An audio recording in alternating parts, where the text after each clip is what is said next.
Assalamualaikum warahmatullahi wabarakatuh. Bertemu kembali dengan saya Hijrah Purnama Putra dalam mata kuliah Audit Lingkungan.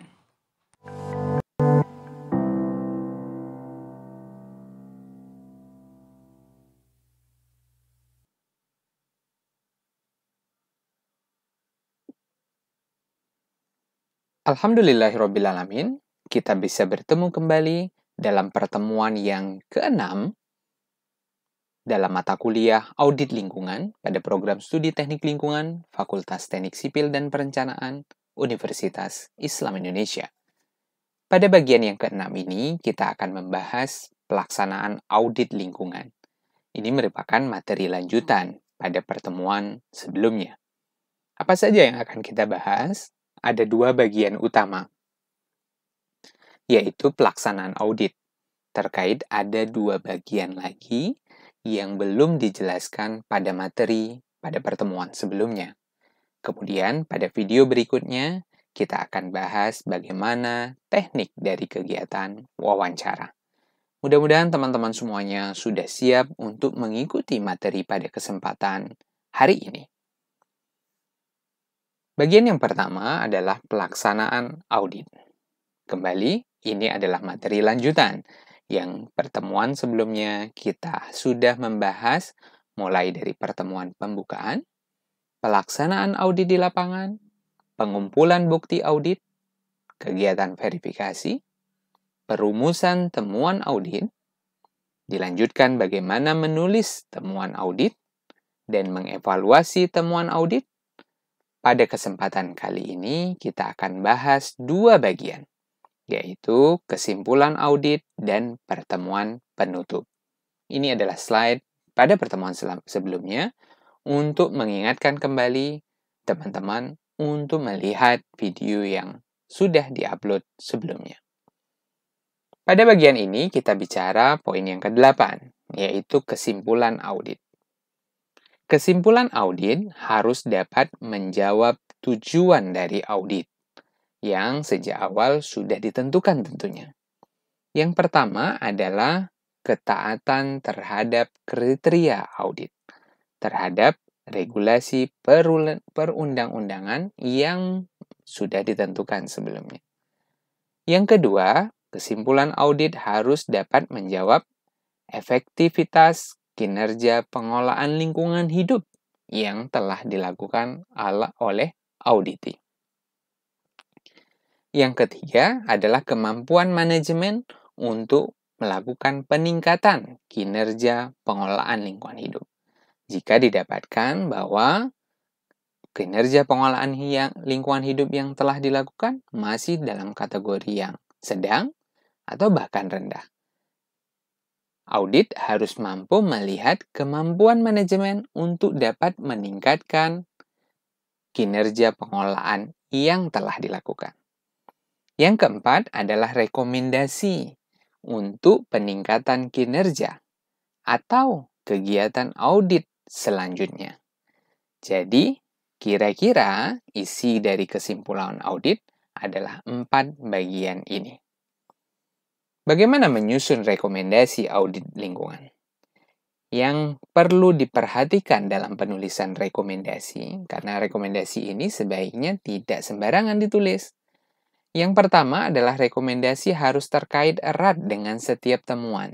Jadi based on fakta yang ada di lapangan, bukti yang ditemukan, atau observasi yang menunjukkan adanya kekurangan dan kelemahan dari bagian yang dilakukan oleh auditi. Setiap rekomendasi harus didukung oleh hasil-hasil temuan dan observasi. Tidak sembarangan rekomendasi tidak berdasarkan temuan atau observasi yang didapatkan. Setiap perkataan rekomendasi harus ditulis dengan jelas apa yang diinginkan untuk mengatasi masalah yang ada. Audit, yang perlu diingat adalah audit adalah kegiatan yang dilakukan secara periodik. Artinya, nanti juga akan bakalan ada lagi audit selanjutnya. Kegiatan ini aktif setiap saat dibaca oleh personil yang bertanggung jawab dalam pengolahan lingkungan. Jadi bukan hanya sekali saja. Dan suatu saat akan diulang kembali. Oleh karena itu, setiap rekomendasi harus dilaksanakan berkaitan dengan target kegiatan dan waktu yang dilakukan oleh auditi. Mudah-mudahan dengan melihat ini, teman-teman nanti pada waktunya akan latihan menyusun rekomendasi dari kegiatan audit lingkungan. Pastinya yang tidak boleh dilakukan adalah jangan membuat rekomendasi yang never ending. Hal ini malah tidak membantu fasilitas untuk memperbaiki kinerjanya. Tidak berkesudahan, artinya ada terus, ada lagi, ada lagi, ada lagi. Nah, harapannya tidak memberikan rekomendasi yang tidak berujung. Rekomendasi harus pula mempertimbangkan biaya yang diperlukan. Misalnya pertimbangan teknologi, pertimbangan sumber daya manusia, dan kemampuan fasilitas untuk melaksanakan rekomendasi tersebut. Karena itu perlu dikaitkan dengan target-target yang diharapkan dapat dipenuhi walaupun dalam kondisi yang mendesak. Rekomendasi pun perlu dirinci lebih lanjut oleh manajemen fasilitas agar lebih operasional penerapannya. Jadi mungkin rekomendasi kan bersifat umum. Ada hal-hal yang teknis yang perlu dirincikan agar berbagai macam kegiatan yang ada di lapangan dapat dilakukan, dapat dioperasionalkan dengan baik.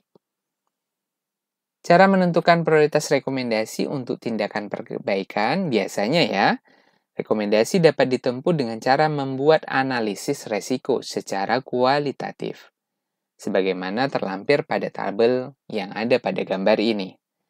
Jadi kepentingannya mulai dari tingkat yang paling tinggi sampai yang tingkat yang paling rendah. Kita akan lihat. Pentingnya dampak dapat dinilai dengan dua kriteria, misalnya level atau tingkat dampak lingkungan yang disebabkan oleh ketidaktaatan. Yang kedua adalah kemungkinan terjadinya bahaya lingkungan yang timbul karena ketidaktaatan. Levelnya bisa dilihat dari high, moderate, dan low.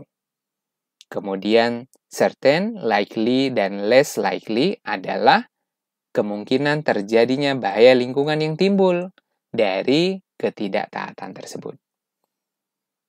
Dalam bagian ini dijelaskan, warna merah ya. Warna merah menunjukkan bahwa ketidaktaatan menyebabkan dampak penting lingkungan yang harus dipertimbangkan dengan prioritas utama. Kita kembali pada gambar tadi. Warna merah, code red, ada 3 bagian code red yang ada pada tabel tersebut, yaitu high certain, high likely, dan moderate certain. Ada 3 bagian, yaitu ini menjadi prioritas utama yang harus diberikan rekomendasi. Kemudian warna orange dan warna kuning menunjukkan prioritas yang lebih rendah daripada prioritas utama tadi.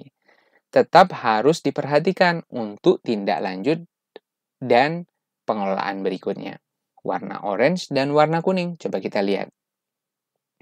Warna orange dan warna kuning. Mohon maaf, warna orange-nya di situ ternyata warnanya hijau ya, tapi ada tulisannya. Ada coach orange, coach orange, coach orange. Jadi high, less likely, coach orange. Kemudian moderate likely, coach orange. Dan low certain, code orange. Serta yang berwarna kuning ya, less likely untuk moderate dan low, dan likely untuk yang low. Nah, kode warna menunjukkan sebagai dasar untuk menentukan tingkat prioritas tindakan perbaikan. Jadi bisa saja setiap kegiatan tidak ditemukan yang merah, tapi ditemukan yang orange dan yang kuning. Berarti prioritasnya adalah yang orange terlebih dahulu, baru dilanjutkan dengan yang kuning. Kemudian bagian selanjutnya, atau bagian yang paling akhir dalam kegiatan pelaksanaan audit adalah adanya pertemuan penutup. Setelah selesai mengadakan wawancara dan mengumpulkan bukti-bukti, melalui observasi lapangan dan verifikasi, serta dilanjutkan dengan evaluasi hasil temuan audit, maka kegiatan audit di lapangan telah selesai.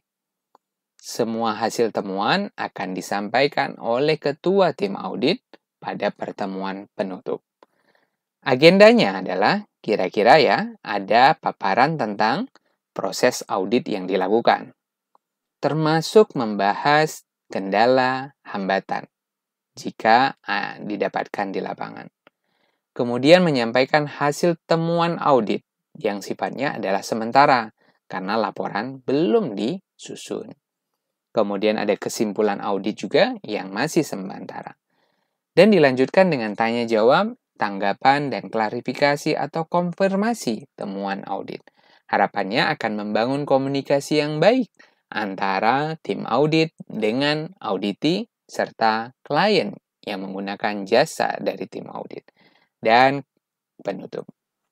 Ini adalah akhir bagian dari materi pelaksanaan kegiatan audit yang ada pada bagian materi pelaksanaan audit. Mudah-mudahan dapat dipahami. Pada materi selanjutnya kita akan bahas tentang teknik wawancara.